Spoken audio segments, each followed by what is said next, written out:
Meus caros, então, agora a pergunta que a gente preparou para esse momento,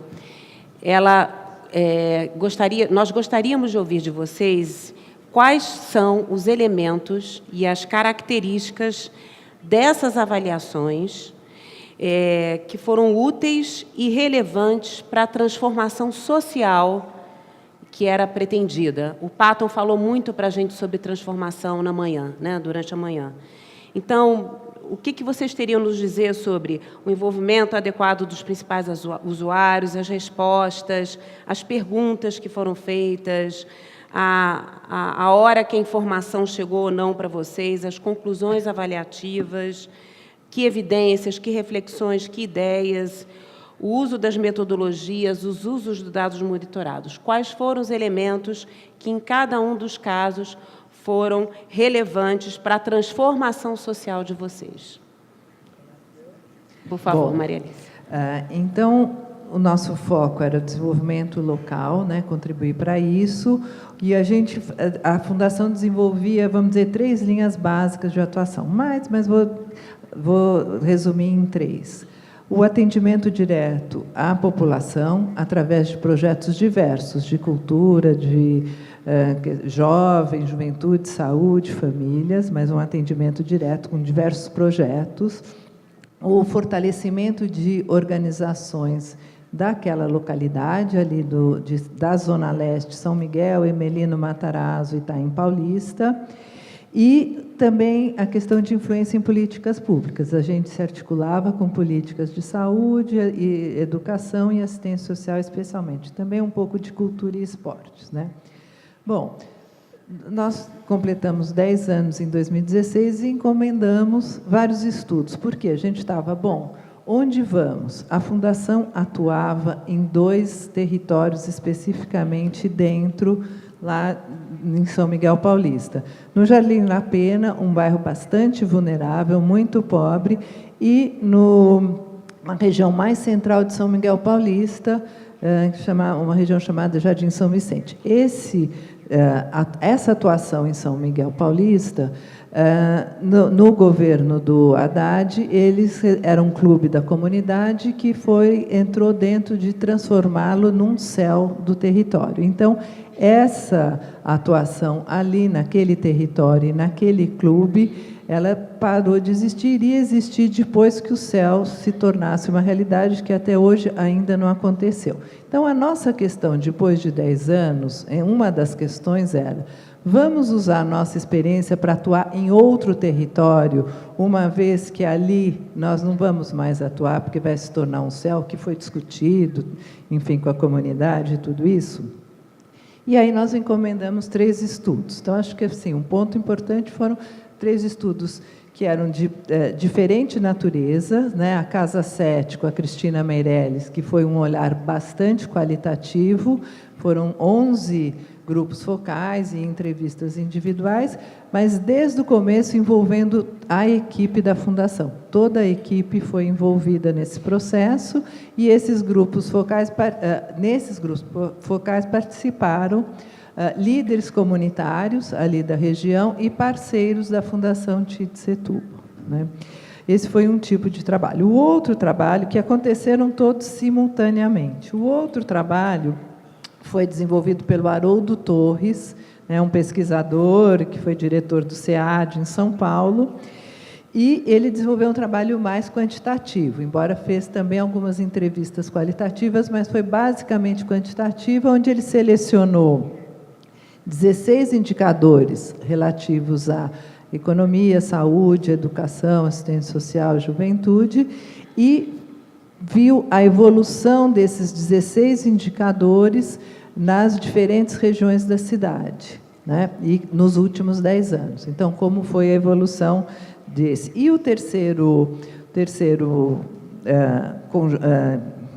a terceira organização que a gente também contratou foi a Pacto Consultoria, que fez a mediação desde o início também, para acompanhar todo o desenvolvimento institucional, as possíveis mudanças da organização internamente, para acompanhar o resultado desses estudos. Bom, Eu não vi o tempo, eu já não sei quanto mais, mas, enfim. Falta 1 minuto ou já foi 1 minuto? Foi 1 minuto. Foi 1 minuto. Bom, então tá bom, então deixa eu ir com mais calma. Bom, o resultado quantitativo, obviamente, não quer dizer, a gente fez até uma publicação e tem os relatórios, que a melhoria se deveu à atuação da Fundação Tite Setúbal, mas que a Fundação contribuiu para a melhoria de alguns indicadores de São Miguel Paulista em relação a outras regiões da cidade. Então, indicadores de saúde, de creche, de gravidez de adolescente, onde a gente tinha atuações e onde, por exemplo, na questão de saúde, com um trabalho junto com a comunidade, nós conseguimos alcançar ali mais um posto de saúde, um trabalho da saúde na família, 2 creches que foram para lá, diminuição dos índices de gravidez da adolescência, enfim, alguns indicadores onde a nossa atuação pode ter contribuído para a melhoria desses indicadores, né? Aí as características, então isso nos fez falar, bom, a nossa atuação teve algum impacto, a gente não sabe, não dá para medir exatamente o que foi da Fundação, mas que teve algum impacto e tem esse contexto, né? O outro ponto que a gente pensou como um ativo bastante forte da Fundação foi a legitimidade que a gente encontrou nas diferentes falas dos parceiros, das lideranças comunitárias. Então, assim, um grande grau de confiança e uma grande legitimidade da atuação da Fundação naquele território, né? Então, isso era um ativo muito importante que a gente viu. E um outro ativo importante foi a capacidade da Fundação de atuar em parcerias com a comunidade, com diferentes parceiros, com a comunidade também, mas assim, sempre envolvendo a comunidade junto no desenho dos projetos e na nossa atuação. Então, o ativo de que a gente tinha essa possibilidade, essa capacidade de mobilização na atuação. Então, isso nos fez pensar que, para além de ir para outro território, no caso era a União de Vila Nova, que é o território ali mais forte, a gente teria muito mais potência se a gente voltasse a nossa experiência com o território para olhar a cidade como um todo e pensar de uma outra forma mais estratégica para olhar a cidade. E nisso a gente refez toda a nossa missão, que passou a ser uma missão onde o foco são as desigualdades sociais. Então, fomentar iniciativas baseadas na justiça social e nas desigualdades das periferias e buscando parcerias com os diferentes atores da sociedade, governos, empresas, Legal. Fundações e tal. Naércio, conta para a gente, então, em 5 minutinhos, como é que aconteceu com você. Então, Jovens Urbanos. foi o programa Jovens Urbanos foi uma parceria, como eu falei, liderada pela Fundação Itaú Social, em que participaram o Poder Público, o SEMPEC, e várias outras entidades do terceiro setor. E o diagnóstico que persiste até hoje é que a situação do jovem, em particular, é muito difícil no Brasil hoje em dia. Você tem um fenômeno de evasão muito grande no ensino médio, uma grande parcela dos jovens não conclui o ensino médio, e muitos deles não estão trabalhando também. Então, os famosos jovens nem, que nem estudam, nem trabalham. E uma falta de perspectiva generalizada por parte desses jovens, especialmente nas regiões mais vulneráveis da cidade de São Paulo. Então, a ideia do programa era fornecer, durante um período mais longo, uma formação profissional para esse jovem no contraturno da escola. Tá? Então, foi feita uma parceria com o governo do Estado de São Paulo, os jovens recebiam uma bolsa, e uma das particularidades dessa avaliação é que ela foi experimental, foi aleatorizada. Então, a gente formou um grupo de tratamento por sorteio e um grupo de controle. Cerca de 400 jovens receberam a Bolsa do Estado e o Programa de Formação Profissional, e outros 400 não receberam a Bolsa também para frequentar a escola, mas não receberam o Programa de Formação Profissional. E a avaliação foi feita 2 anos após o término do programa, E a gente aprendeu que o programa foi importante para aumentar a empregabilidade do jovem, aumentar os salários dos jovens e também diminuir a taxa de envolvimento com a polícia, seja de apreensão ou crime. Então, acho que o fato da avaliação ter sido experimental garante uma validade interna da avaliação. Então, ela traz uma credibilidade para os resultados, porque não tem uma característica muito diferente entre o grupo de tratado e o grupo de controle. E, através dessa metodologia, a gente também chegou à conclusão de que havia problemas também foi a primeira edição do programa. Então, a avaliação é muito importante para a gente aprender com a avaliação os aspectos positivos e negativos do programa. Por exemplo, a gente constatou que uma parcela grande dos jovens não concluiu a formação até o fim. Então, eles abandonaram antes. Legal. E também uma outra coisa é que o valor da bolsa que eles recebiam para fazer o curso podia ser muito pouco reduzido. Então, a gente aprendeu com a avaliação, a gente reduziu a faixa etária do público-alvo e a gente aumentou o valor da bolsa. E aí, nas edições seguintes, a evasão, o abandono do curso, do processo de formação diminuiu e os resultados positivos se mantiveram. Vamos ouvir agora o João. Então, João, que elementos foram úteis aí para a transformação social que vocês estavam querendo lá em São Vicente? Se for possível mostrar a imagem, eu trouxe 2 imagens para mostrar a formação das rodas, porque a gente organizou... É isso? Tá. Desde 2016, a gente vem produzindo uma experiência lá em São Vicente, que se chama Nossa Escola é em Todo Lugar, com a ideia de que a cidade, o espaço público, o território, ele pode ser educativo se a gente se organizar para produzir experiências educativas e culturais disseminadas pelo território. E também, né, criar dispositivos para que essas experiências produzidas fora dos muros da escola dialoguem com a escola. Então, a nossa intenção é fazer dialogar a educação popular, a educação comunitária, com a educação formal, com a produção do conhecimento que se dá em sala de aula. Então, a nossa questão era essa, né? Nós vemos desenvolvendo o projeto, fazendo várias ações, expedições culturais, ações educativas, e nos interessava convidar essas crianças a pensarmos juntos e junto à escola sobre a situação grave da infrequência, da evasão escolar, da desistência, do não sentido da experiência educativa para eles. Então, o que nós queríamos promover é isso. E aí, pensando numa compreensão de que a infância, o lugar da criança na sociedade, ela deve ser reconhecido como o lugar da potência da produção de arte, da produção de cultura, pensar a criança como sujeito político, como produtora de história, produtora de cultura. Então, como é que a gente faz dialogar, né? Uma posição de subalternidade que as crianças, na maioria das vezes, ocupam no ambiente escolar, com toda essa potência de circular pelo território, produzir vida, produzir história.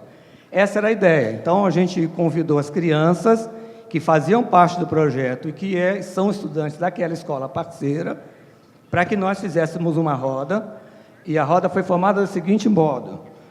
Isso é a imagem real, a gente fez um diagrama que foi isso, né? Foi, na verdade, 2 rodas, uma roda interna com as crianças e os adolescentes, em situação de diálogo, de conversa, eles falando livremente sobre o seu contexto, como é a sua vida no território, qual é a sua relação com as experiências do projeto, sua relação com a escola, e a roda externa, formada pelos adultos, em posição de escuta atenta, de escuta respeitosa, para compreenderem o contexto de vida e considerarem a fala e a expressão daquelas crianças. Então, esse foi o dispositivo que a gente criou, né? Essa roda interna, primeiro as crianças se manifestando, né, com expressões e com falas, e em seguida os adultos, que eram os familiares, alguns familiares, professores da escola, a diretora da escola, os educadores, né, aí sim entrando em relação com a fala e com a expressão daquelas crianças. E foi isso que a gente produziu, né, e isso gerou assim, uma série de novas formas de compreender, né, o contexto de vida e o sentido que aquele ambiente escolar faria ou não faria para aquelas pessoas. Legal, João. Paulo, conta então para a gente o que foi útil na avaliação que você participou do Pronatec. Bom, como o tempo aqui é bastante, né, escasso, queria dizer para vocês que esse estudo está publicado na revista de Estudos e Avaliação Educacional da Fundação Carlos Chagas, onde vocês vão poder ter mais detalhe. Mas eu escolhi esse, na verdade, conjunto de avaliações que foram feitas sobre esse programa de qualificação profissional, né, do governo federal entre 2011 e 2015, porque ele tem todos esses elementos da complexidade de avaliar que o professor Patton né, brilhantemente nos trouxe aqui na sua exposição. Porque, né, vocês sabem que, enfim, qualquer programa público, para, enfim, ter efetividade, ele precisa ter uma produção de informações e conhecimentos em todo o seu ciclo de implementação. A gente precisa ter bons diagnósticos sobre o público-alvo, bons diagnósticos sobre a capacidade de implementação dos agentes envolvidos. Precisamos ter avaliação de processos, implementações, né? E, sobretudo, né, muitas avaliações de processos, porque o tempo de vida de um programa é basicamente de implementação. A gente está sempre, né, nos esforçando para fazer isso. E, por fim, naturalmente, é preciso ter também avaliações de resultado, impacto, para que a sociedade, para que, enfim, né, os decisores de recursos de orçamento possam ter elementos para poder, enfim, vamos dizer assim, apostar ou não naquela determinada proposta. Então, acho que esse é um bom exemplo em que usamos métodos estruturados, né, por exemplo, pela internet, fizemos um diagnóstico amplo de capacidade de implementação dessas políticas de qualificação profissional na área da assistência social. Vocês sabem que esse programa foi operado pelo MEC, mas no caso da parceria do MEC, do Ministério da Educação, com o Ministério do Desenvolvimento Social, havia a participação das equipes municipais da assistência social, mobilizando os públicos para trazer para as escolas, porque o Pronatec, ele foi uma das estratégias das portas de saídas, né, tão demandadas à época pela sociedade brasileira, com relação aos beneficiários de baixa renda. E a gente sabe que o Pronatec, quer dizer, a qualificação profissional no Brasil, nos últimos 30, 40 anos, não tinha esse público como foco. Então, o Pronatec tinha um desafio de chegar na população mais pobre. E não poderia chegar na população do Bolsa Família se não chegasse nos pequenos e médios municípios do interior, do Nordeste, do Norte. Tá? Então, enfim, o programa teve que chegar e chegou em 4.000 municípios, exatamente porque nós conseguimos identificar, a priori, lá em 2011, que havia alguma capacidade de implementação desses cursos, que havia também a capacidade de alguma forma, fazer com que os cursos fossem aderentes às necessidades de mercado de trabalho locais. Bem, naturalmente, com um programa desse também tem um fator crítico de sucesso, para além de bons diagnósticos do público, né, como também dos operadores lá na ponta, as instituições, as escolas ofertantes. Então, a parceria com o Sistema S, com os institutos federais, com universidades públicas, foram fundamentais, porque qualificação profissional tem que ser oferecida realmente por escolas que tenham, né, experiência, tenham estrutura para isso. Mas, mesmo assim, nós identificamos em avaliações de processo, entrevistando alunos, cursantes, entrevistando egressos, entrevistando diretores de escolas e entrevistando gestores municipais que tinham uma série de problemas, né, que naturalmente, né, que aparecem quando você implementa um programa nessa escala no Brasil todo, sendo um país tão diverso como é o Brasil. tá certo? Então, restrições, por exemplo, a que os alunos do Bolsa Família pudessem frequentar as salas de aula de bermudas e chinelos, tá certo? Enfim, essas pessoas lá no interior do Ceará, era a forma como elas se vestiam. Mas os professores, as escolas não estavam acostumadas a receber esse tipo de aluno, de trabalhador, de dona de casa, de jovem de baixa renda e de adulto com baixa escolaridade e que tinha dificuldade de acompanhar também os programas. Então, um dos problemas que identificamos foi essa dificuldade, inclusive, né, de algumas escolas de dar conta desse público tão diferenciado da qualificação profissional, muito diferente do público em geral da qualificação profissional no Brasil. Bem, enfim, fizemos depois uma série de avaliações de resultados e de impactos. Eu diria para vocês que, para nós, gestores, à época, teria sido muito mais importante fazer muitas outras avaliações de implementação, mas já se antevia, vamos dizer assim, um certo questionamento com relação a um conjunto de políticas sociais e não só ao Pronatec, e era, portanto, necessário mostrar resultados e impactos, e, de fato, fizemos abordagens quantitativas, inclusive quase experimentais, né, usando integração de registros administrativos, do Cadastro Único, da RAIS, do SISTEC, né, que é o Sistema de Informações do Pronatec, para mostrar o impacto. E, para nossa, assim, vamos dizer assim, percepção, essas avaliações mostraram um resultado muito interessante, que depois, na segunda rodada, eu completo. Obrigado. Tá bom. Obrigada, Paulo. Patton, agora você tem o desafio de, como debatedor, trazer pensamentos e provocações para as 4 histórias que você acabou de ouvir junto com a gente. Será que a gente consegue em 5 minutos ou você prefere 10 minutos? You prefer 10 minutes?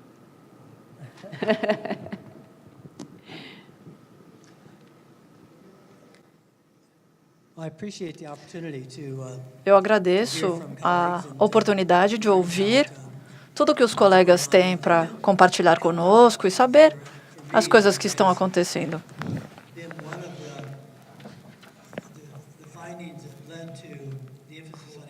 Uma das coisas que levou a ênfase no pensamento avaliativo para mim foi o impacto que vem de se aplicar uma avaliação às pessoas que participaram. Vocês descreveram os métodos, o trabalho que foi feito e, como sempre, os achados.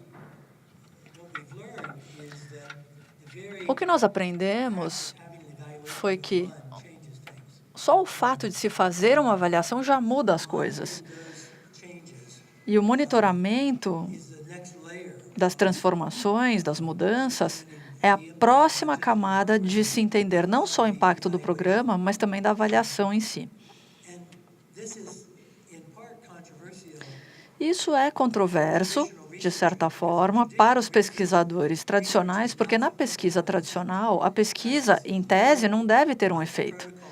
Existem diversos protocolos que têm o objetivo de evitar o que se chama de reatividade, ou seja, de que as pessoas que estão sendo estudadas tenham algum tipo de reação. Mas na avaliação, nós sabemos que isso acontece e, se tivermos uma intenção e soubermos disso, podemos fazer com que essas reações façam parte da experiência. Eu tenho certeza que esses círculos de conversa têm um impacto nas crianças, além daquilo que elas relataram, aquilo que elas ouviram, as experiências das quais elas participaram, as pessoas que estavam envolvidas na criação do programa, na interpretação dos dados. Todas essas pessoas são afetadas pela avaliação.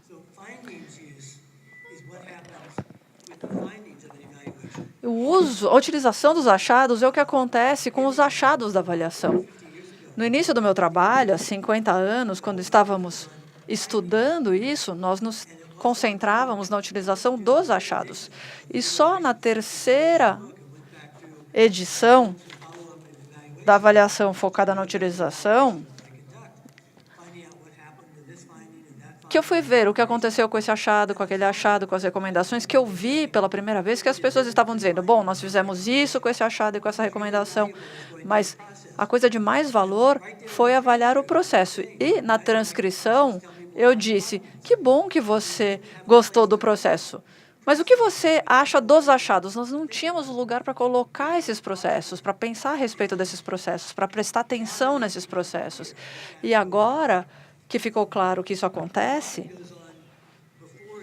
muitas vezes isso acontece antes da coleta de qualquer dado. Quando as perguntas estão sendo formuladas para avaliação, começam com a pessoa que está implementando o programa, porque as pessoas já estão pensando em tudo isso de uma forma diferente, quando estão estabelecendo as metas, os objetivos, quando estão fazendo as medidas. Tudo que é medido, é feito, é um tipo de processo. E agora as pessoas estão prestando atenção em tudo que está sendo mensurado. E a implicação disso no design das avaliações é ser mais intencional com relação a quem vai se envolver, como aumentar esse envolvimento, para que mais pessoas tenham a oportunidade de participar do aprendizado, possam aprender a dialogar a respeito disso.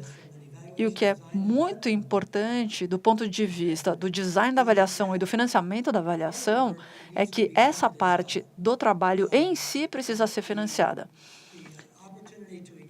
A oportunidade de aumentar o número de pessoas envolvidas no processo de avaliação merece o seu próprio apoio, porque muitas vezes é aí que os efeitos residuais de aprendizado na participação de uma avaliação acontecem. Quando nós aumentamos o nosso entendimento dos impactos de uma avaliação, que vem não só dos achados, mas também o impacto da participação, isso muda o custo-benefício da própria avaliação. Porque o que fica para trás entre as pessoas que participaram, como nós ouvimos hoje de manhã, é o aprendizado, através dos diferentes tipos de avaliações. Por que elas estão sendo feitas dessa forma? Por que isso está sendo estudado?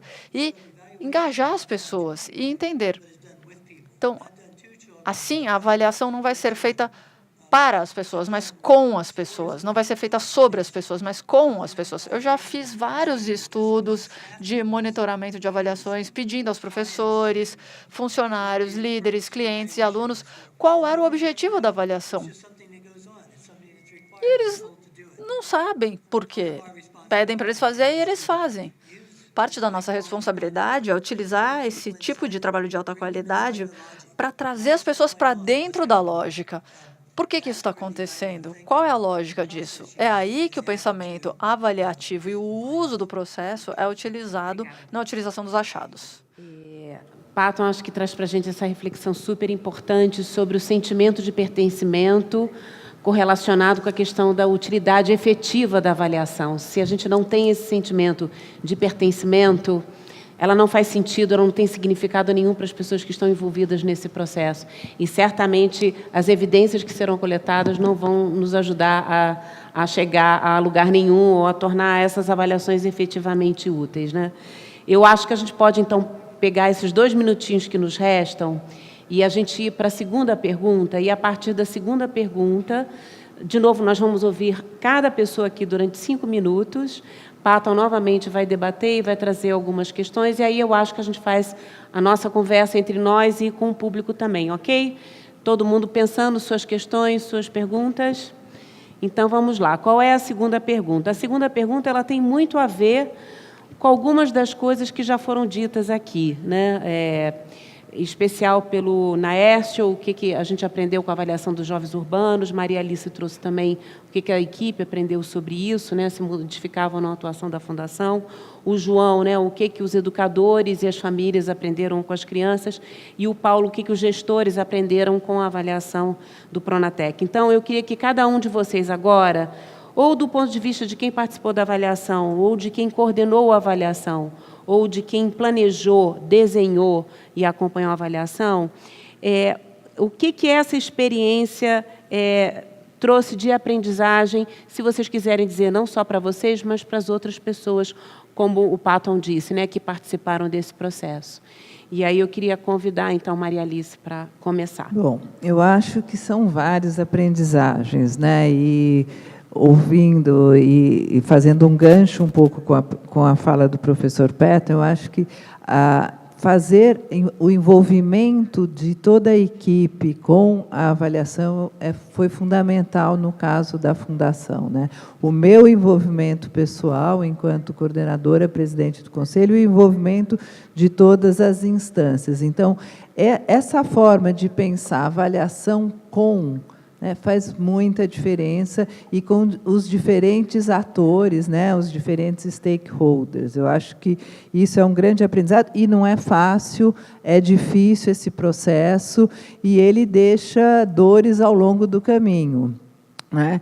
Pessoas que não se adaptam, que acabam se desligando, e é muito difícil você mudar a chave de uma equipe de um dia para o outro, né? Então, de um olhar para um território, você olhar... Eu acho que um ponto importante foi de um olhar daquele território específico para o olhar de cidades, para olhar as periferias de grandes cidades. Essa foi a grande transformação institucional, né? Agora, o que eu acho também uma lição aprendida importante é que a gente não resolveu fazer outra coisa olhando para a cidade em outras periferias. Não, o nosso grande ativo é saber trabalhar em territórios. Então, nós continuamos com um olhar para o território, continuamos com um pé no território, isso continua, mas como, a partir deste olhar do território, a partir da experiência desse território, nós vamos olhar para a cidade, portanto, os outros territórios da periferia e periferias de outras cidades. Então, começamos a ter um olhar mais de político, mais de advocacy, mais de estudos, de conhecimentos, e ainda de territórios, que a gente fala. Então, o território da Zona Leste, da Zona Sul, nós temos parceria agora com a Maré, no Rio de Janeiro, enfim, com diferentes territórios. E o outro ponto que eu acho que foi muito importante é que a gente buscou fazer saltos qualitativos em cima do que a gente já fazia. Tá? Então, vou dar 2 exemplos, porque poucos. Então, a partir de uma nova missão, né, um novo rearranjo interno, que depois, se vocês se interessarem, eu posso contar a organização da equipe. Então, a partir de experiências que a gente já desenvolvia, que salto significava olhar para a cidade, olhar mais no advocacy. Por exemplo, ao longo da trajetória da Fundação Tite Setúbal, nós mobilizamos, junto com a comunidade, um fórum de moradores. Esse fórum de moradores e uma rede de proteção social. Duas coisas diferentes, mas que tiveram muita adesão da comunidade. O fórum conseguiu 2 creches, uma unidade de saúde, uma estação de trem que não ia passar para ali, várias conquistas, né? E a rede de proteção social, envolvendo a educação, também um diálogo muito grande no território. Então, nós tínhamos essa experiência. A partir dessa experiência, o que a gente fez?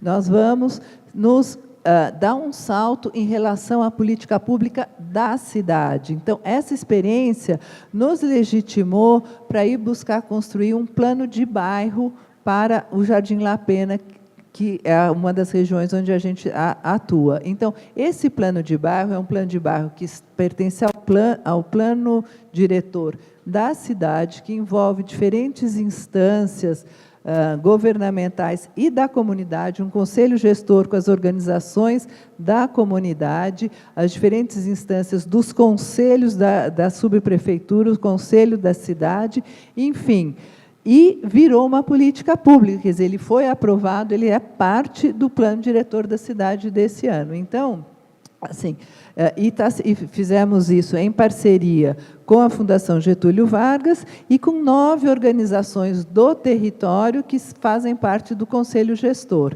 Então, assim, de uma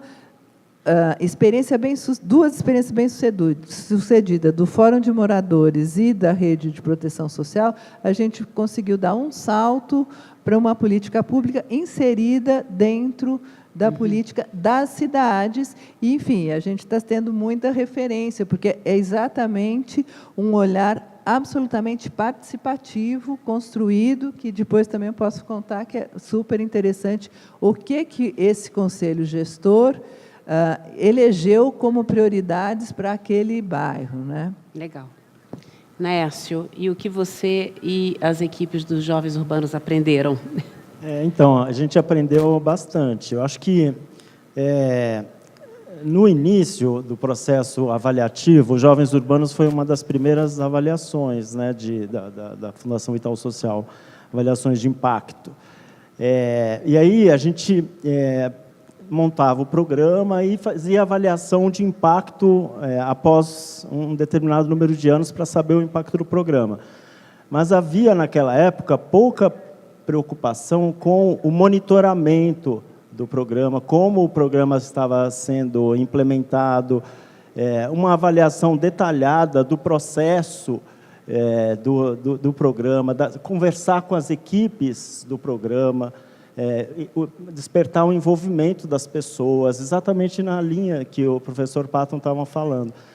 A gente tinha, pelo menos o pessoal da avaliação, já uma abordagem de vamos ver o impacto do programa, usando uma abordagem experimental, e a partir daí a gente toma as decisões.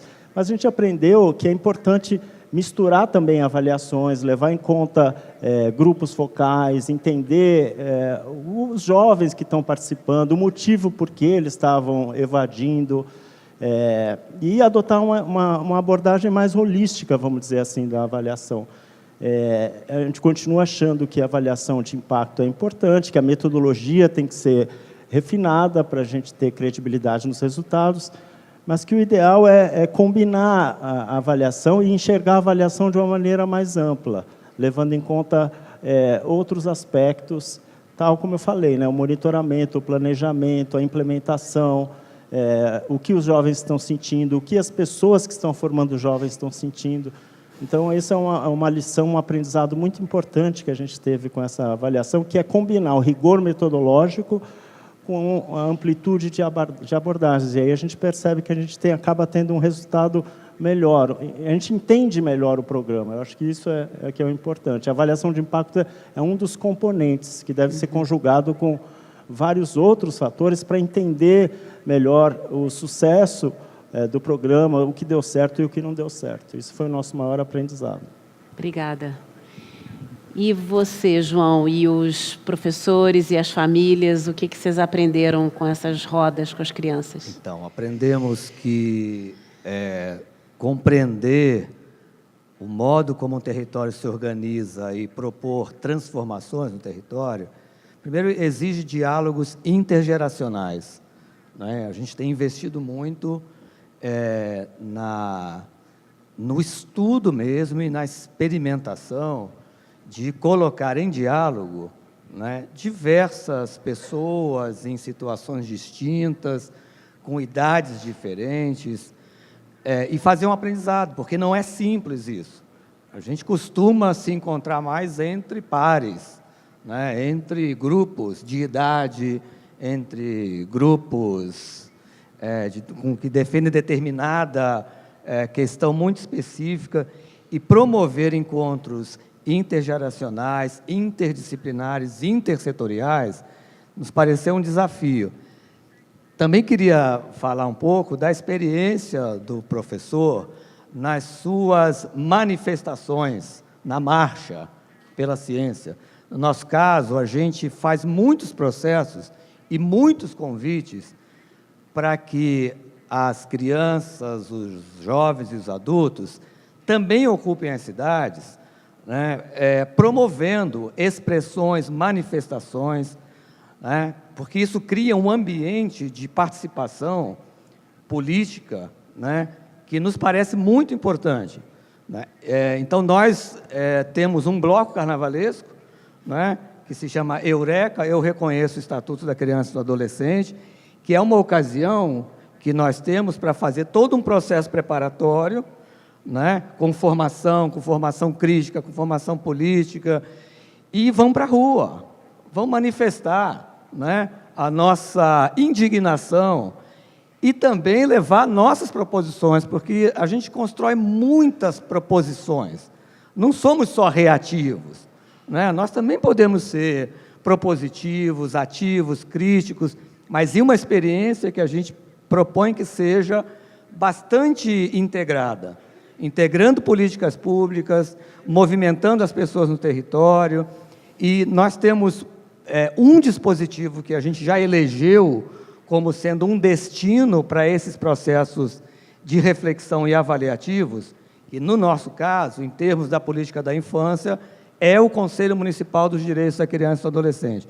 Então, todos os processos de análise, de reflexão e de proposição que surgem, né, nesses encontros, nós temos pelo menos um destino que a gente tem procurado ocupar, que é levar essas reflexões e essas recomendações para que sejam incorporadas e assimiladas como proposições de políticas públicas, né? Então, tem muitas aprendizagens, né? Como preparar o ambiente para um encontro intergeracional, né? Nós precisamos fazer reuniões com os professores para dizer aos professores, adultos, né, e pessoas que são autoridade na escola, mas não podem se deslocar da posição de autoridade para a posição de mando, de autoritarismo, que o nosso encontro ele só faria sentido se nós, adultos, nos colocássemos em situação de escuta atenta, respeitosa, àquilo que as crianças viessem a expressar.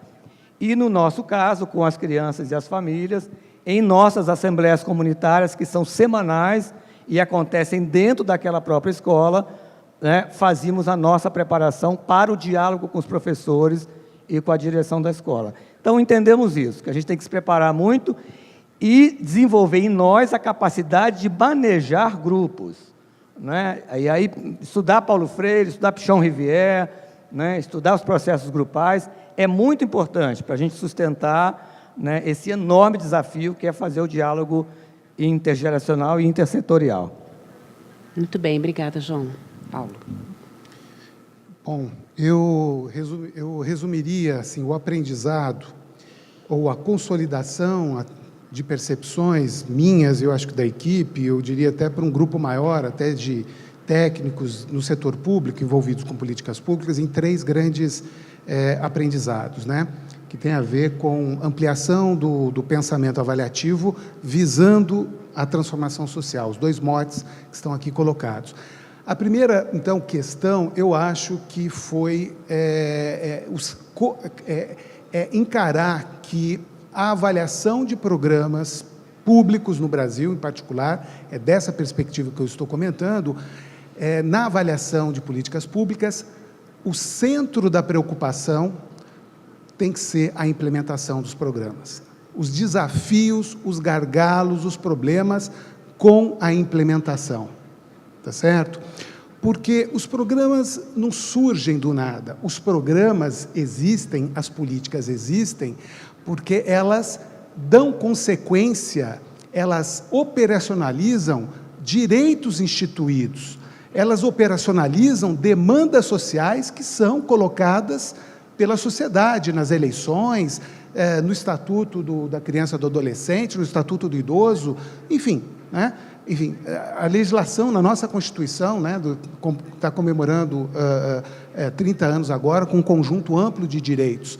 Então, se a legitimidade da política, do programa é dada, e ela é dada extra, né, num contexto fora do contexto técnico, a legitimação de uma política, ela vem por conta do referendo, né, instituído do contrato social ou das eleições. Então, cabe aos gestores fazerem realmente o enorme esforço de fazer com que eles aconteçam, com que eles sejam implementados efetivamente nesse contexto tão dificultoso de políticas públicas que a gente tem no Brasil, né, com públicos-alvo tão diversos, com contextos de operacionalização, de capacidade de gestão tão diversos.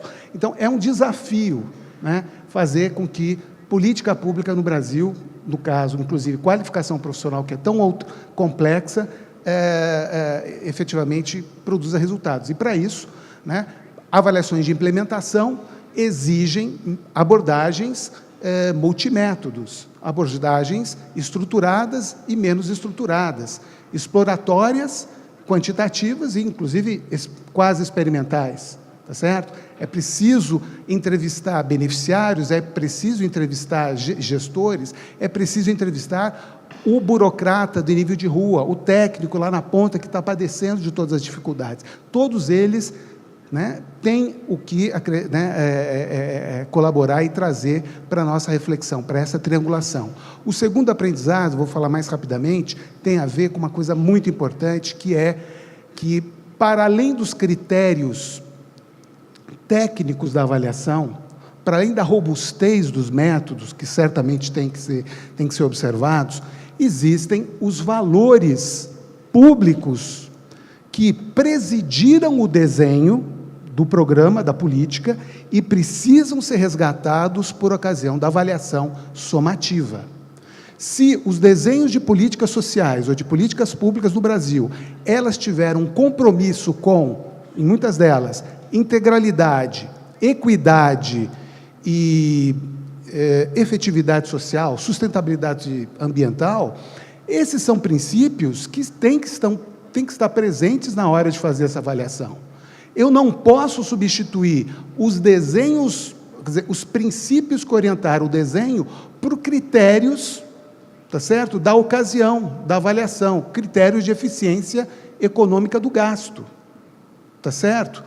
Porque, enfim, a política, no caso do Pronatec, ele foi desenhado para chegar na população de baixa renda. Naturalmente que um programa dessa natureza, para operar em 4.000 municípios, vai ser menos eficiente do que os programas do Planfor há 10, 15, 20 anos atrás, que operavam em 200 municípios de maior população. Mas esses programas do Planfor, né, de qualificação há 20 anos atrás, não atingiam esse público, tá certo? Então, princípios de equidade estão lá inscritos na nossa Constituição, a gente não pode deixar de avaliar a política nesse sentido. E, por fim, o terceiro aprendizado é decorrente da segunda constatação, é que, em que pese a robustez dos resultados, em que pese o esforço do desenho, da melhoria, do aprimoramento incremental, que foi se tendo no Pronatec, ele não resistiu, tá certo? A passagem aí de 2015, 2016, 2017, por critérios que nada tem a ver com avaliação técnica, tem a ver, naturalmente, com critérios políticos, que, para o bem ou para o mal, né, efetivamente têm que ser observados, ao fim e ao cabo, porque cabe ao decisor político, de fato, tomar as decisões, e tanto quanto possível com informações de boa qualidade, de base técnica. Uhum. Então, Patton, eu gostaria de te pedir agora para você comentar durante 5 minutinhos as ideias, né, e as aprendizagens trazidas pela mesa, dizer ao nosso público que a gente já tem pessoas recolhendo as perguntas e, depois que o Pato debater durante 5 minutos, nós vamos conversar entre a gente sobre essa rodada e aí abriremos meia hora de diálogo com as perguntas de vocês. Então, por favor, quem tiver perguntas, levante as mãos que a gente vai começar a recolher, tá bom? Patton, por favor.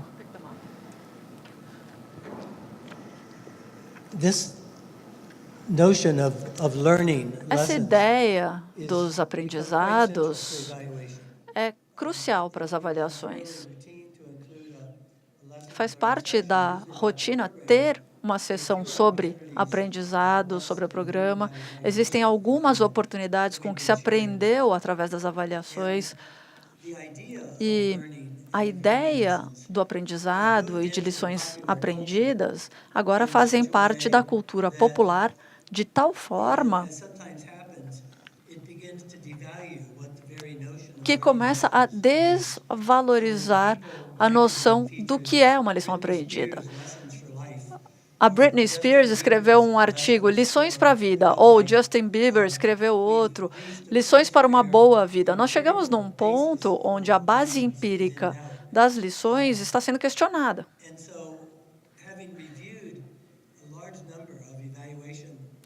Eu revisei diversos relatórios de avaliações e esses capítulos, essas sessões sobre aprendizados, E eu acho que essa é uma das áreas onde dá para melhorar muito o processo de aprendizado através desse tipo de interação e de um aprofundamento. Várias sessões de aprendizados desses relatórios de avaliações parecem ter sido escritos às 5 para meia-noite, antes do prazo da avaliação. E a pessoa fala, ai, meu Deus, era para ter um capítulo sobre lições aprendidas sobre os aprendizados. Os resultados não estão conectados, é uma lista sem pé nem cabeça de resultados. E parte do trabalho do pensamento avaliativo aplicado ao aprendizado é ter um determinado rigor e distinguir uma lição de uma lição aprendida. Uma lição pode ser uma coisa cognitiva, um insight. Uma lição que nós aprendemos afeta o nosso comportamento e nós começamos a fazer aquilo de uma outra forma. Trabalhando com organizações, associações, governos e grupos que se chamam de organizações de aprendizado, eu sempre falo, tudo bem, então me dá um exemplo de algo que você aprendeu. E geralmente essas empresas ou organizações me falam insights, mas elas não me mostram o que foi feito a partir desses insights. Elas continuam funcionando da mesma forma. Isso é uma oportunidade de usar o pensamento avaliativo para compreender o que significa aprender uma lição. Nesse pensamento avaliativo, eu desenvolvi uma noção de uma lição 5 estrelas, como se tivesse uma avaliação Michelin de uma aula. Em geral, para chegar a essa gradação, nós precisamos de lições que tenham a ver com vários conhecimentos. Em resumo, uma lição 5 estrelas é uma aula ou uma lição em que nós temos evidência de avaliação, sabedoria, direcionamento e uma aplicação em várias áreas ou disciplinas. Quando a gente consegue uma estrela para cada uma dessas áreas, nós sabemos que a aula é de alta qualidade.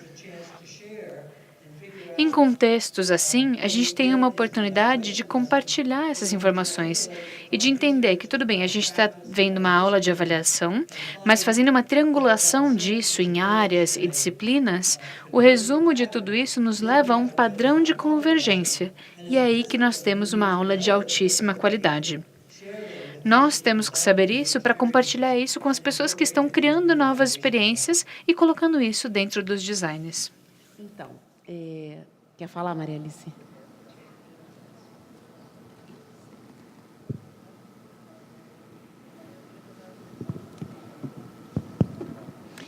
A gente divide. Queria fazer uma pergunta para o Paulo. Eu concordo total com tudo que você falou, com, enfim, a moldura política da época, os princípios e valores por trás que estavam. No caso, a questão da equidade, aí a importância da implementação. Para mim, que navego mais na área de educação, a gente tem documentos maravilhosos, lindos, que absolutamente, não só das escolas que a gente estava discutindo, mas das políticas das secretarias, que não chegam na escola, ou chegam de uma outra forma completamente. Então, me impressionou muito, eu não sei se você, como é que você fez na avaliação, como é que se você teve acesso primeiro, 2 ministérios trabalhando juntos, que eu já acho que é uma dificuldade e é um desafio, né? Como é que isso aconteceu, se você conseguiu ver isso na avaliação. E o outro ponto que eu achei incrível, e acho que isso é o que falta mesmo na implementação, do que eu entendi da sua fala, as agentes da assistência social irem buscar essas pessoas, acompanharem essas dificuldades, porque eu acho que é isso.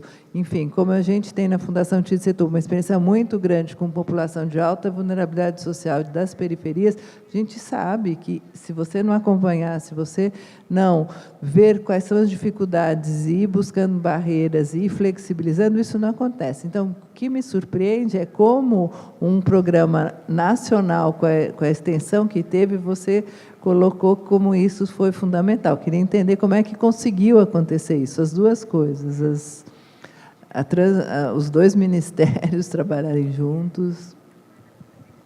Você tem? Obrigado, né, pela pergunta, né, dá até para a gente falar um pouquinho mais sobre isso. Bom, de fato, a gente sempre fala dos problemas da intersetorialidade. Esse é um dos problemas críticos da implementação, né, em todas as esferas, esfera federal, estadual e municipal. E lá na ponta, mais ainda, porque, né, os técnicos da assistência social têm que fazer articulação com as outras secretarias, com o Conselho Tutelar, com o Judiciário. Quer dizer, a intersetorialidade, ela se potencializa. Então, eu acho que esse é um dos desafios que a gente tem. O Brasil, a minha avaliação, e várias outras, né, de outros pesquisadores, o Brasil, a sociedade brasileira fez uma opção nesses 30 anos de Constituição, de um pacto progressista, vamos dizer assim. São 30 anos de um pacto de ampliação de direitos, e, em algum momento, né, nos últimos 15, ela apostou que esse pacto fosse operacionalizado de forma mais rápida. Então, o gasto social, ou investimento social, se ampliou mais significativamente, muito mais rápido, e, naturalmente, do que você expande mais rapidamente, você vai ter mais dificuldades de resolver os problemas de implementação, tá certo? Mas foi uma opção da sociedade, tá? Por ampliação acelerada de direitos. E, inevitavelmente, a gente fragmentou muito essas políticas, né? Então, a gente tem muitos problemas de implementação por conta dessa fragmentação, dessa intersetorialidade. O Plano Brasil Sem Miséria foi, vamos dizer assim, uma tentativa de fazer com que os ministérios, pelo menos lá na Esplanada, conversassem mais, e eu diria que tem exemplos positivos, não foi, né? A gente sabe que a intersetorialidade, né, a implementação é construção do dia a dia. Vocês que trabalham na ponta sabem disso, a dificuldade, né, da contratação de pessoal, da valorização, enfim, né, dos equipamentos, das edificações, né, como a gente tem que cuidar disso. E, então, realmente, a gente percebia isso, tentava fazer isso com o MEC. Eu acho que tinha um bom diálogo, porque isso estava na centralidade, né, da agenda, né, do governo de então, que o Brasil, país rico, era país sem miséria, tá certo? Tá? Então, enfim, um programa dessa natureza tinha essa legitimidade política. É isso que eu queria chamar a atenção também, né? Quer dizer, a política pública, ela também funciona quanto mais, não é só quanto mais informação, mas quanto mais legitimidade ela tem, né, nas diferentes esferas. Tá? Eu queria chamar muita atenção disso, às vezes, porque os avaliadores, às vezes, se colocam numa posição de tecnocrata, de tomar decisões que não são deles. Bons avaliadores produzem informação transparente, com todos os requisitos que o professor Patton colocou aqui, mas a decisão política de continuar ou não continuar não é do avaliador, tá certo? Tá? Então, esse desencanto, muitas vezes, de alguns avaliadores, enfim, é meio, né, não se aplica, tá? Porque quem tem que tomar a decisão é o decisor político, estratégico, que tem outros elementos, né, inclusive intangíveis, que as avaliações nem cobrem, né, em boa medida. Tá? E, por fim, aquilo que você comentava sobre os assistentes sociais. Pois é, eu acho que foi fundamental isso. Você, enfim, né, os assistentes sociais talvez sejam, entre os gestores públicos das 3 esferas, aqueles que têm maior experiência com a população lá na ponta. Tá certo? Mais sensibilidade com o pessoal lá na ponta, e esse também é um outro desafio das nossas políticas públicas, de professores, de médicos, de enfermeiros, é entender, enfim, que a política pública não é política para pobre, absolutamente. Política pública, né, enfim, as 4 esferas são políticas universais. Mas, inclusive, para garantir a legitimidade dessas políticas, a gente vai ter que mudar, não só desfragmentar, integrar mais política pública, mas mudar a postura do operador da política lá na ponta, tá certo? Reconhecendo esses problemas de como tratar a população mais vulnerável, né, que sequer imagina sujeita de direitos, né? Mas, enfim, isso é uma discussão que, desculpa me alongar aqui, enfim, passar para os outros colegas. Começaram a chegar as perguntas. Então, a minha proposta para vocês é a gente fazer um diálogo aqui entre as perguntas de todos nós e depois entre nós mesmos, ok? Então, vamos lá. Eu tenho uma primeira aqui para o Naércio. Como captar as mudanças individuais não captadas nos questionário padrão? Está funcionando? Sim, não dá, basicamente, né? Eu costumo dizer que muitas coisas, para a gente fazer uma avaliação de impacto, né, a gente precisa ter indicadores objetivos.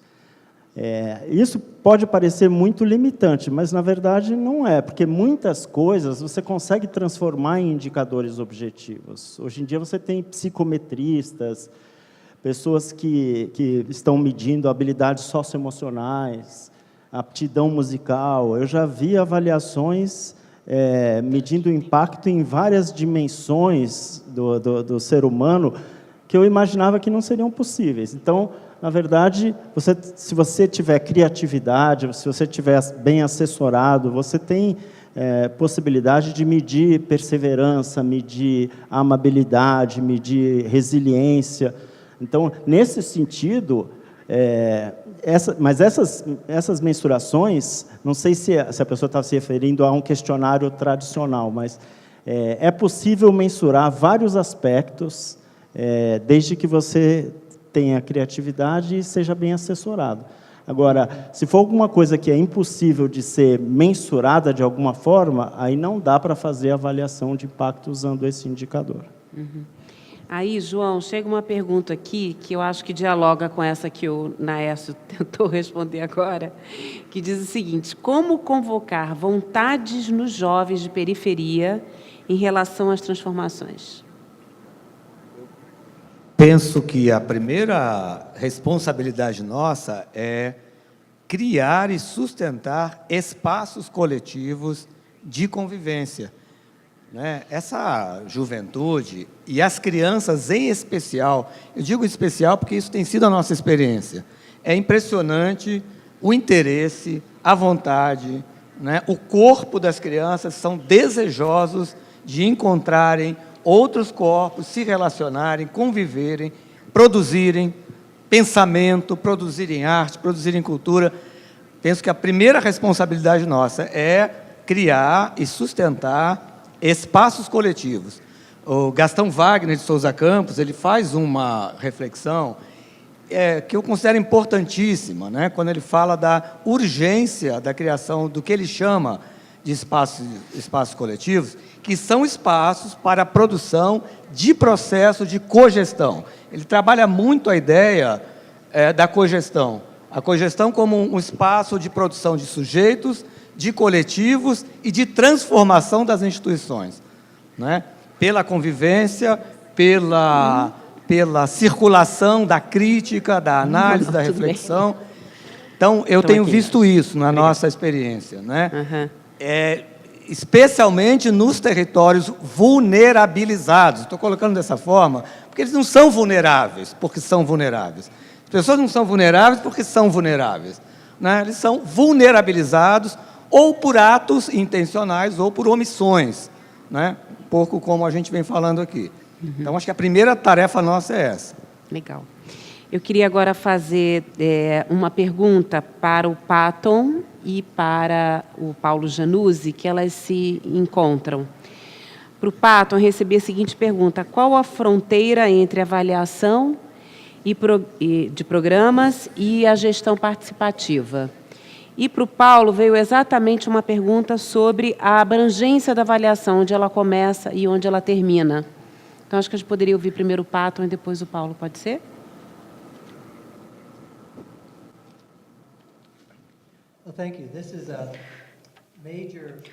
Muito obrigado.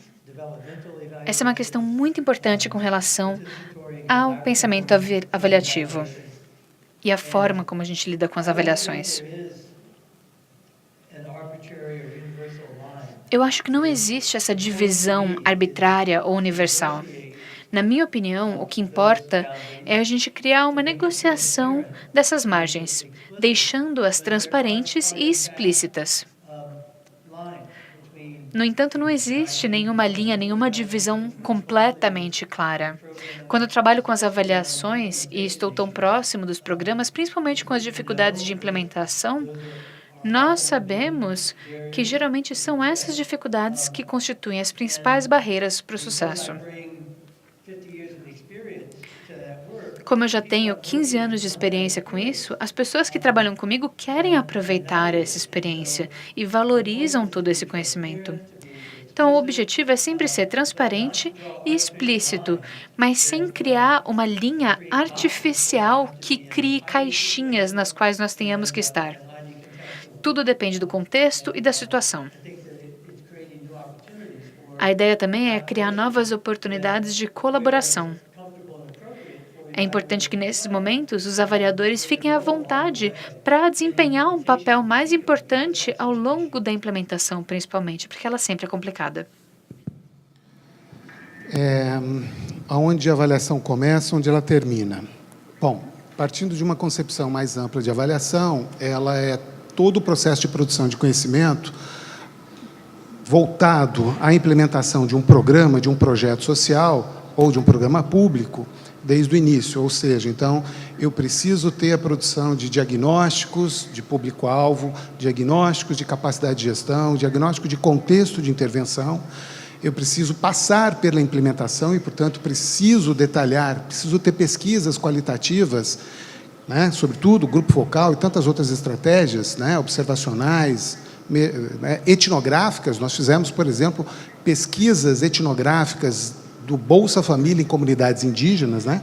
Tá certo? Só para mostrar um pouco da complexidade que é a avaliação de implementação, porque a gente precisa descobrir os gargalos em termos de pessoal, de equipamentos, de recursos financeiros, de articulação federativa, de participação social, enfim, né? 6 ou 7 ou 8 aspectos que pegam, né, na implementação. E, por fim, a avaliação, ela, eu diria assim, que parcialmente termina na produção de resultados, impactos, né? Porque ela pode voltar, né? Enfim, se o programa continua, a gente sempre está produzindo informação nova, porque a vida de um programa é a vida da implementação, tá certo? Há sempre inovações incrementais que precisam ser observadas, tá certo? Acho que essa é uma expectativa muito grande, muito importante. A avaliação é um processo de aprendizagem organizacional, como diz o professor Patton, e de inovações incrementais. Não são necessariamente inovações radicais que vão fazer com que os programas, tá certo, de uma hora para outra, passem a produzir resultados. A inovação é incremental. A avaliação é um instrumento para isso.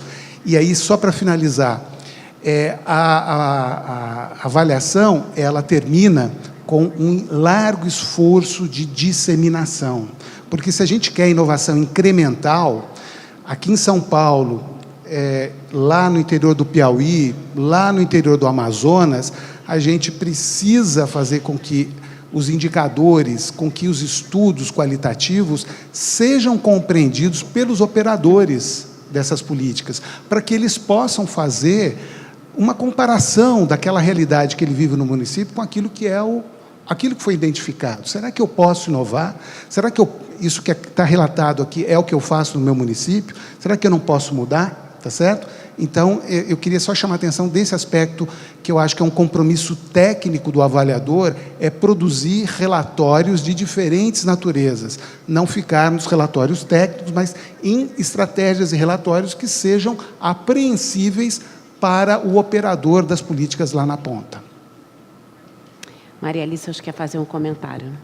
Eu queria reforçar um pouco essa fala do Paulo, mas ir pensando do ponto de vista de uma fundação, de uma instituição, vamos dizer, que contrata as pesquisas, que contrata os programas. E pode contratar por um programa específico, no caso que eu relatei um pouco, vários estudos para repensar a instituição como um todo. Mas eu acho assim, e a fala toda do professor Patton, a manhã inteira foi nessa direção.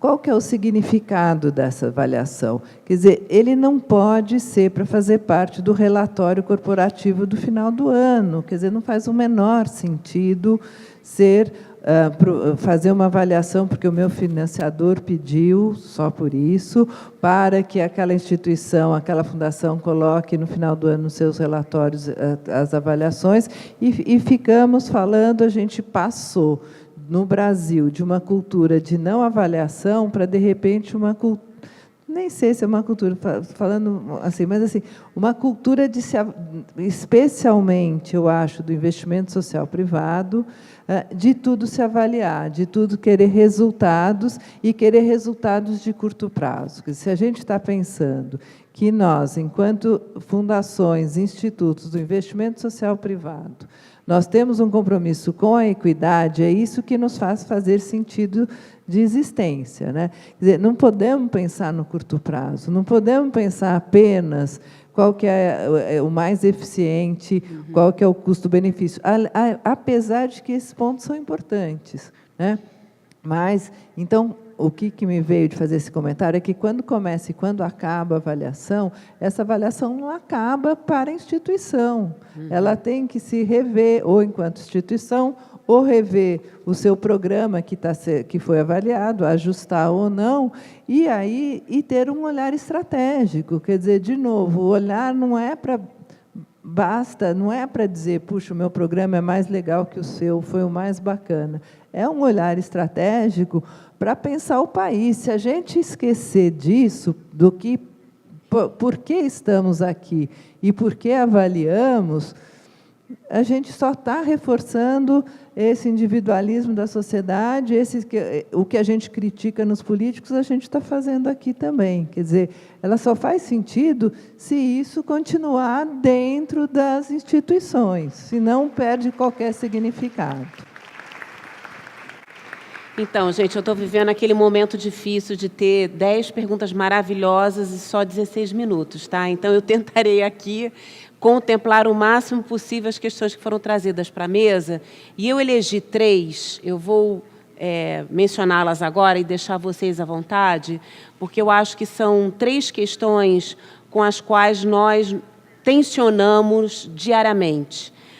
A primeira questão, ela diz respeito sobre as diferenças de terminologia e conceituais entre o que é uma avaliação de resultado, de efeito e de impacto, né? E o quanto essa avaliação de impacto, ela é ou não sinônimo de transformação. O Patton falou disso um pouco de manhã, mas eu recebi perguntas sobre isso para o Paulo, para o Naércio e para o Patton. Então, eu gostaria de ouvi-los rapidamente sobre isso. A outra questão que chegou aqui, que é muito importante, diz respeito aos recursos, orçamentos limitados para avaliação, né? Especialmente as instituições pequenas que querem lançar uma prática, um olhar avaliativo, e faltam recursos para isso. Nós sabemos que nem sempre nós conseguimos entender, né, fazer entender que a avaliação não é gasto, é um investimento. Então, como lidar com essa questão de recursos?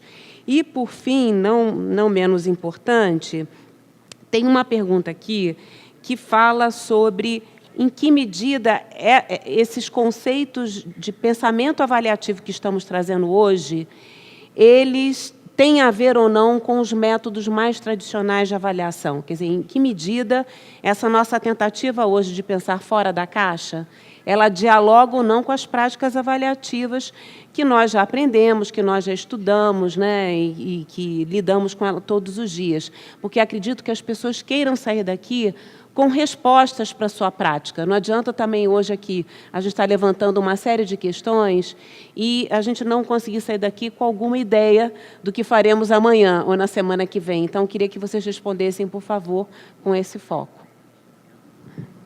Bom, se eu puder começar, eu acredito que a gente aprendeu muito com o seminário até agora, e eu acho que o segredo é ter uma visão mais completa, uma abordagem mais geral do que é a avaliação. E a gente sempre está desenvolvendo essa visão. Então, a metodologia tradicional, pelo menos a usada entre os economistas, é uma avaliação de impacto. E quanto mais o rigor, quando mais ela tiver rigor metodológico, mais críveis são os resultados, em termos do impacto, a quantificação do impacto, a magnitude desse impacto, sua heterogeneidade entre diversas pessoas, escolas e comunidades. Tudo isso é muito importante. Agora, o que a gente está vendo hoje, ao meu ver, é que essa metodologia, essa abordagem, ela tem que ser complementada. Tá? E a gente já estava com essa visão na Fundação Social em algum tempo, que é entender todo o processo de avaliação de maneira mais geral e o uso que se faz dessa avaliação para aprimorar as políticas e programas existentes. Isso é que eu acho. Eu acho que a gente não precisa abandonar uma metodologia ou privilegiar outra, mas sim tentar levar em conta que a avaliação é um processo complexo, que envolve pessoas, pessoas que estão implementando os programas, pessoas que pensam o programa, pessoas que são atingidas pelas políticas, que muitas vezes, como a gente viu aqui, estão em situação de pobreza e têm muitas dificuldades na vida, não tiveram a oportunidade de estudar no passado, muitas vezes, e ter um desenvolvimento infantil adequado por várias condições. Então, é preciso levar em conta tudo isso para a gente fazer um bom uso das metodologias de avaliação impacto que são rigorosas. Então, eu acho que uma conclusão que eu tiraria é a necessidade de ter uma visão mais ampla do processo de avaliação e continuar usando as metodologias de avaliação de impacto, críveis, os dados. Acho que uma coisa que é muito importante é você ir atrás dos dados. Mesmo que você seja uma avaliação, uma entidade pequena, pelo menos tentar manter uma base de dados com os egressos, uma informação das pessoas para que você possa contactá-los no futuro. Tudo isso é muito importante. E à medida que você vai ganhando fôlego, tentar fazer uma avaliação de impacto mais completa, sempre tendo em vista essa abordagem mais geral, levando em conta todos os atores que participaram e levando em conta que a avaliação também não é uma resposta definitiva do programa, se ele funcionou ou não, como foi apontado aqui. Mas ele é um instrumento a mais para você conhecer o que está fazendo. Então, acho que essa é a lição que fica, pelo menos para mim. Paulo ou Patton? Tá. Com relação, então, à questão de resultado, né, efeito impacto, de fato, isso depende muito da sua concepção de princípios e valores, o quanto você, na realidade, talvez, dialogue mais, de um lado, acreditando que política pública tem um valor em si, né, que os programas eles não precisam mostrar necessariamente impactos em outras dimensões e que simplesmente o acesso a uma política pública de educação, de saúde, assistência, a um serviço de qualidade é um direito e ponto. E que esse serviço tem que ser, de fato, prestado dentro dos parâmetros preconizados de dignidade. Se você acredita nisso, se você acredita que a política pública, o projeto social, contribui, como diz a NECA, para a equidade, né, para aquilo que é importante no século XXI, né, enfim, dos 2000 anos de civilização, né, enfim, já teriam mostrado para a gente que, no século XXI, a boa política pública, né, nessa agenda ODS, é aquela política pública que tem princípios de equidade de gênero, tem princípios de equidade racial, tem princípios de equidade social. É preciso, né, ter, para além de critérios de universalidade de cobertura, quando se aplicam, outros princípios de equidade, né, de sustentabilidade ambiental. Porque muitas das demandas da nossa sociedade, muitos dos programas que estão aí no Ministério do Meio Ambiente, no Ministério da Cultura, no Ministério de Desenvolvimento Social, tem dificuldades de ter indicadores objetivos. Como é que eu vou avaliar quer dizer, a importância de um programa de prevenção contra a violência contra a criança? Tá certo? Ou do atendimento a uma adolescente que foi vítima de abuso sexual dentro da família. Os indicadores, vamos dizer assim, objetivos disso, se existem, eles têm que ter a gente tem que ter muita preocupação com, né, como essa informação pode ser usada, de expor os indivíduos, né, nesse universo, nessa web tão porosa que a gente tem. Então, tem muitas dimensões tangíveis E é isso que vocês têm que ir atrás, né? A educação, por exemplo, para falar, né, de uma questão que perpassa a todos, não se mede os resultados da educação só pelo aquilo que o IDEB ou a proficiência em português e matemática apontam. Existem tantas outras dimensões, como cidadania, solidariedade, respeito, tá certo? Que tudo está faltando em boa parte, né? Então, a gente tem que sair dessa cultura desempenhista quantitativa na educação.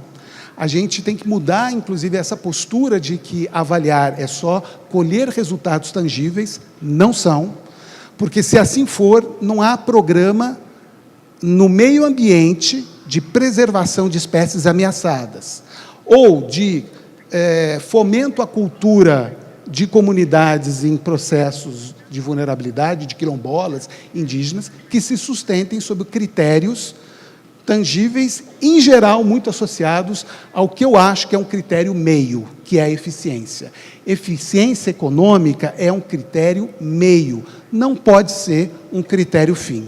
Não é isso que a nossa Constituição preconiza.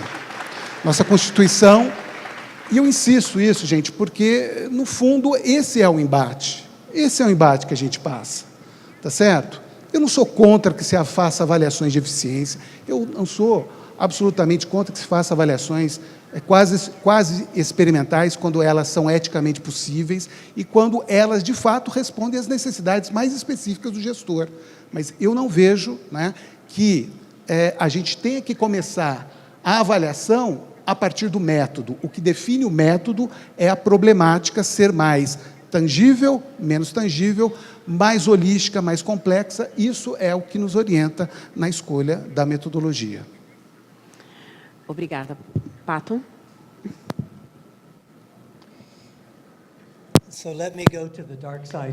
Bem, vou para o lado escuro da força,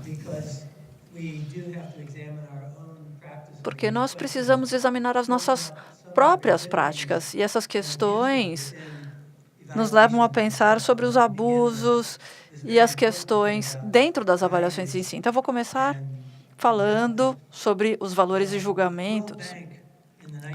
O Banco Mundial, na década de 80, esteve envolvido em um esforço maciço para eliminar a cegueira na África, uma doença que afetava milhões de pessoas, e foi um programa que teve muito sucesso. O relatório de avaliação, que foi feito por economistas e avaliavam a relação custo-benefício do programa, relatava que eles não podiam determinar se havia, de fato, atingido um bom custo-benefício, porque as pessoas que eram cegas eram tão pobres que elas não acrescentavam nada ao PIB dos países. Então, eles não sabiam se o resultado tinha sido bom ou não, tendo eliminado a cegueira das pessoas.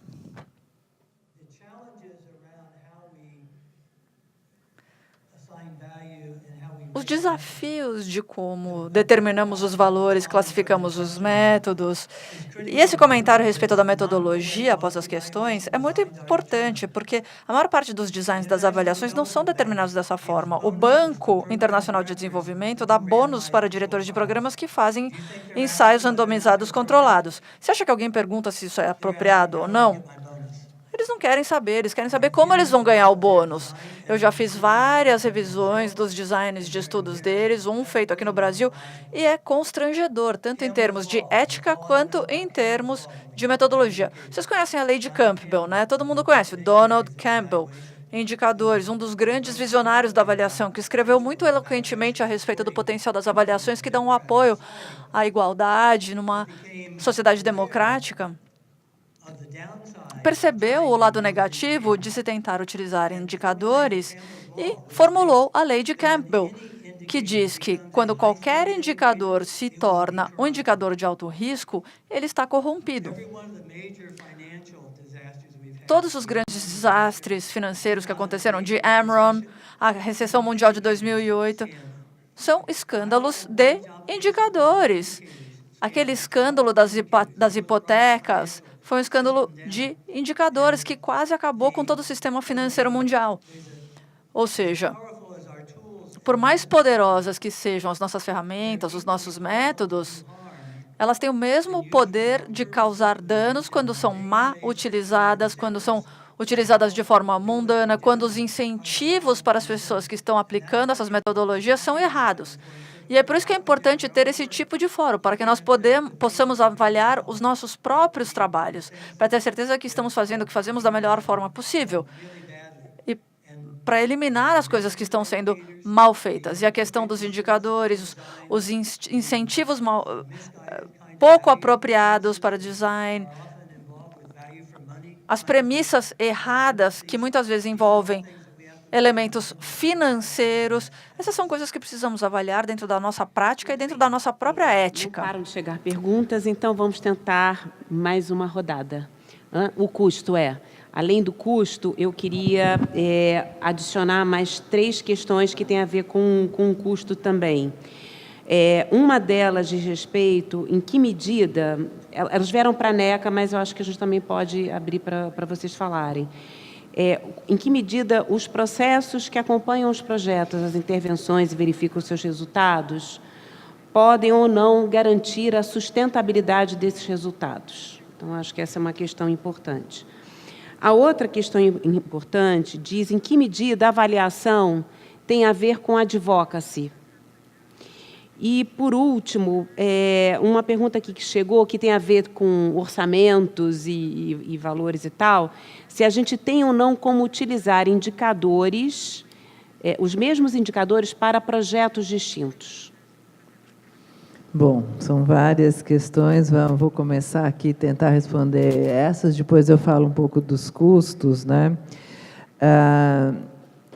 A primeira, qual que era mesmo? Só, desculpe, só em dá que medida as estratégias e os processos para acompanhar os tem projetos... garantia. Então, eu acho que nada tem garantia de continuidade, né? Eu acho que isso não existe. Enfim, quando a gente ouviu um pouco o Pronatec, os resultados das avaliações parecem ser bons e a política foi descontinuidade. Mas eu vou dar acho que alguns elementos que podem fazer com que haja uma continuidade. Por exemplo, vou dar um caso específico. No governo da gestão anterior, aqui da cidade de São Paulo, foi criada com muita força a redes de proteção social pela cidade. Então, era liderada pela educação, com assistência social, saúde, conselho tutelar, segurança, enfim, todas as diferentes organizações que atuam nos territórios. Essa gestão, ela não descontinuou, mas ela não deu força para isso. O fato de que, no caso, a Fundação Tite Setúbal, estava sendo uma das líderes daquela rede social, propiciou que continue acontecendo a rede com diferentes atores daquele território e que tenha uma efetividade muito grande e uma frequência muito interessante das diferentes organizações. Ou seja, você não tem garantia nunca de que você vai ter sustentabilidade e continuidade, mas alguns elementos podem fazer com que você tenha uma maior sustentabilidade ao longo do tempo, por exemplo, quando a sociedade civil se apropriou daquela política. Eu acho que essa tem uma potência muito grande, né? A questão do advocacy, eu acho que você tem diferentes formatos de advocacy. Você tem advocacy que estão muito linkados a uma causa, e aí a legislação daquela causa é um tipo de advocacy. Você tem advocacy que são políticos, ideológicos, né? E eu acho que cada um desses formas de advocacy tem o seu valor e tem a sua importância e tem o seu espaço. No caso nosso, na Fundação, o nosso advocacy está ancorado em estudos e conhecimentos. Então, eu falei para vocês do plano de bairro. O plano de bairro nos fez contratar um estudo com um pesquisador, a gente fez um edital público, um pesquisador sobre orçamento, a transparência do orçamento da cidade e a regionalização deste orçamento. Então, o nosso advocacy, então, é toda uma cadeia, né? Foi do Fórum de Moradores, o plano de bairro, que é um plano dentro da política do plano diretor da cidade, para nós, como nós vamos fazer o advocacy em cima da importância dos territórios, especialmente dos territórios das periferias. Nós contratamos um estudo que a gente lançou há 15 dias atrás sobre esse orçamento. E aí o nosso advocacy é em cima de falta de transparência do orçamento, da falta de regionalização do orçamento da cidade e como nós vamos estar lidando com isso e nos diferentes fóruns que a gente pode ter acesso, né? Mas eu acho que isso é uma forma de trabalhar. E a nossa sempre, não, a gente nunca pode falar, mas a nossa tem como princípio, o nosso advocacy está apoiado em estudos, pesquisas e experiência. E só por último, que era o que eu ia entrar um pouco, que é a questão dos custos. É verdade, os custos, não, principalmente para as organizações de base, as organizações que estão no território, mas não só, para as fundações também, sempre aparece essa questão dos custos. O que eu acho? A gente tem que aprender, e a gente está falando todos, institutos, fundações, organizações de território, tem que aprender a ser um pouco mais estratégico. Quais são mesmo, qual é a pergunta importante, estratégica que eu quero, entendeu?